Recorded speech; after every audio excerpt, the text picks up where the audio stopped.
Hindi movie 'De De Pyaar De 2' movie. ఇందులో Ajay Devgn, Madhavan, Rakul Preet main లీడ్స్గా act చేస్తున్నారు. Age gap, romance and family drama కామెడీగా ఈ మూవీ అయితే ఉండబోతుంది.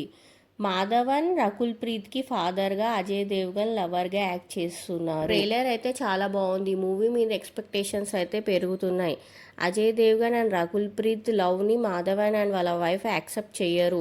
ఇదే స్టోరీ లైన్తో ఈ మూవీ అయితే ఉంటుంది. శైతాన్ మూవీ తర్వాత అజయ్ దేవ్గన్ అండ్ మాధవన్ కలిసి నటిస్తున్న మూవీ ఈ 'దే దే ప్యార్ దే 2'.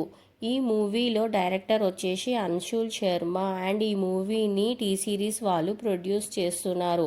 ఈ మూవీ 14th నవంబర్కి థియేటర్స్లో రిలీజ్ అవుతుంది. రకుల్ ప్రీత్ సింగ్ కూడా చాలా ఇయర్స్ తర్వాత మళ్ళీ కంబ్యాక్ చేస్తున్నారు. హీరోయిన్గా తను ఫేడ్ అవుట్ అవడంతో మూవీస్ చేయడం మానేసింది. కానీ ఈ మూవీతో మళ్ళీ కంబ్యాక్ చేస్తుంది.